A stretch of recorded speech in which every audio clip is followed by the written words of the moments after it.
pemirsa, selamat datang di Investa News. Kembali lagi bersama saya Iga Dias Retnandalas yang akan menemani Anda selama beberapa menit ke depan untuk membahas seputar dunia investasi edisi Selasa 24 Mei 2022.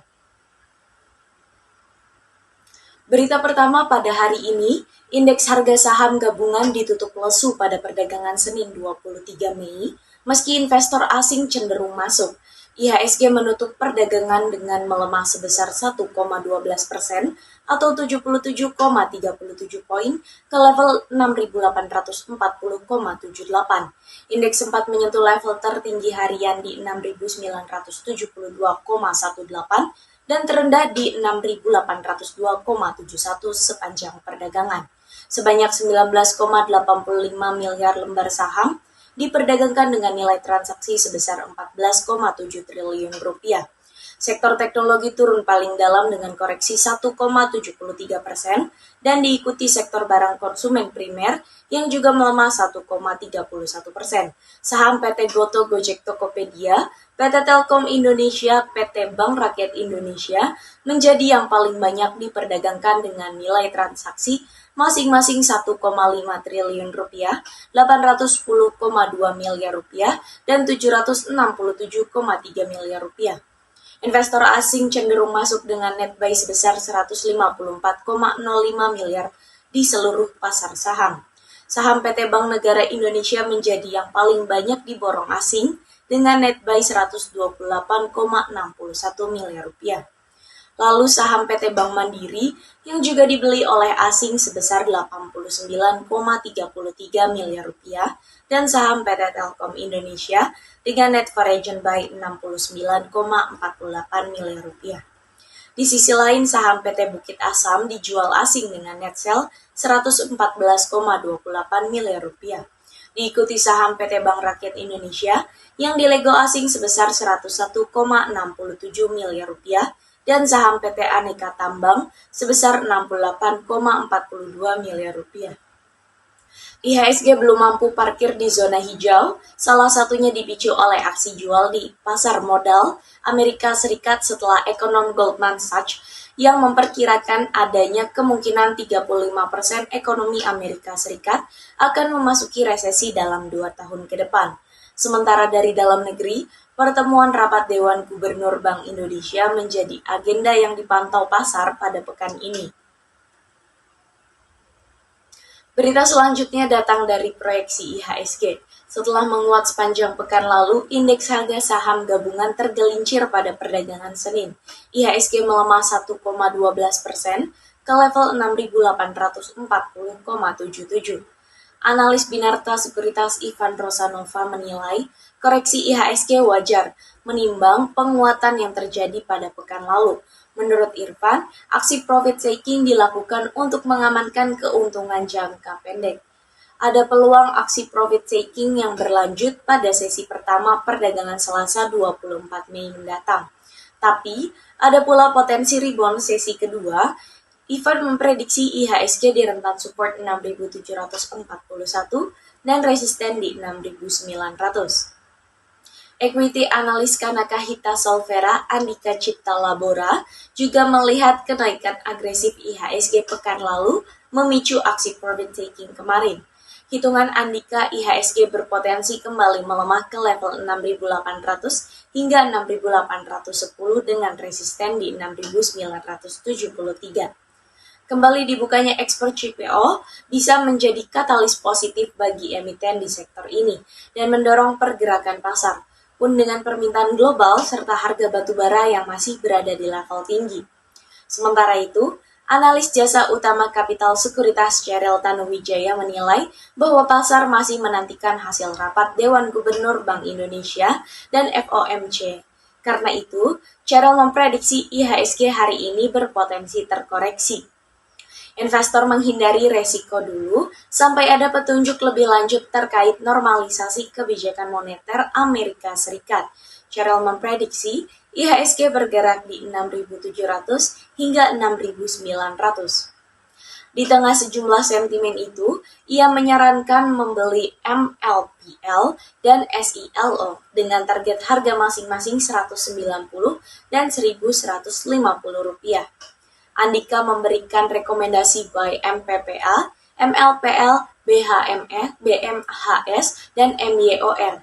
Ivan menyarankan investor mencermati saham yang sedang berada dalam momentum menarik. Investor dapat mengambil posisi spekulatif untuk memanfaatkan kesempatan jangka pendek terlebih dahulu. Saham-saham yang dimaksud ialah Gotoh, WIRG, dan BP. Beralih pada sektor komoditas, ada harga emas global yang bergerak menanjak pada perdagangan Senin dan mencapai level tertinggi selama 1 pekan terakhir. Pelemahan nilai dolar Amerika Serikat terus memberikan dorongan harga logam mulia yang dihargai dengan greenback. Bahkan, ketika kenaikan imbal hasil Treasury Amerika Serikat membatasi penguatannya. Pada perdagangan Senin pukul 15.16 waktu Indonesia bagian Barat, kontrak emas paling aktif untuk pengiriman April di divisi COMEX New York Exchange menguat 0,56% menjadi 1.855,30 US dollar per troy ounce. Di pasar spot, harga emas juga menguat 0,57% ke level 1.856,95 US dollar per troy ounce. Adapun indeks dolar Amerika Serikat melemah di level 102,47.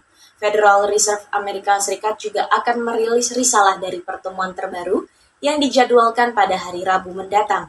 Dari dalam negeri, harga dasar emas 24 karat antam ukuran 1 gram dibanderol Rp984.000, tidak berubah dari posisi perdagangan sebelumnya.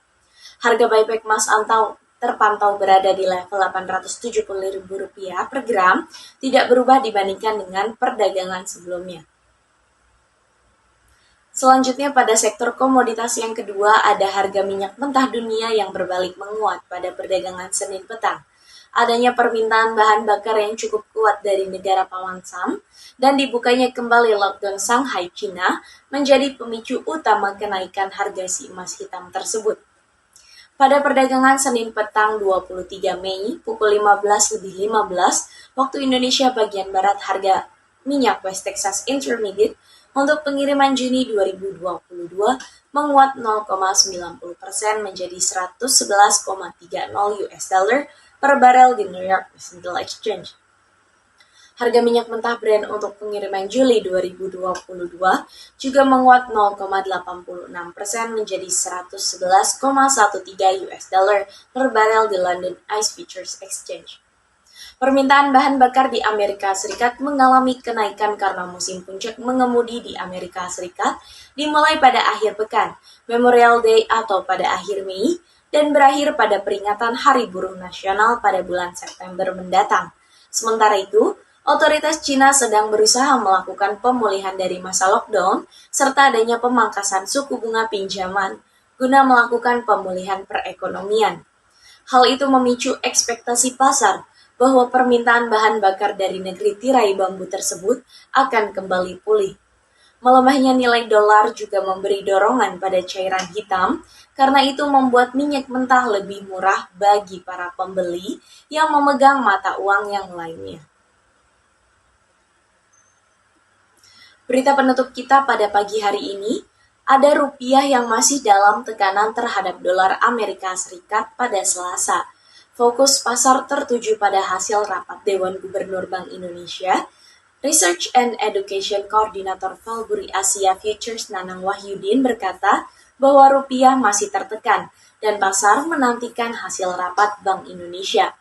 Bank Indonesia belum akan mengubah bunga dari 3,50% di tengah kenaikan inflasi di 3,47%. Kepala Ekonom Bank Permata Joshua Pardede mengatakan, rupiah melemah di tengah resiko pasar global. Kalau Nanang memperkirakan keputusan Bank Indonesia berdampak pada pelemahan rupiah, namun pelemahan rupiah kemungkinan terbatas di tengah pelemahan indeks dolar Amerika Serikat seiring data ekonomi Amerika Serikat yang mengecewakan. Selain itu, pada pekan ini data ekonomi akan cukup padat, mulai dari data PDB, Durable Goods, Order Core PCE Price Index, and FOMC Minutes. Untuk pergerakan hari ini, pasar masih sangat berhati-hati. Pasar menantikan bagaimana pertemuan besok dan apakah ada kejutan dari Bank Indonesia atau tidak.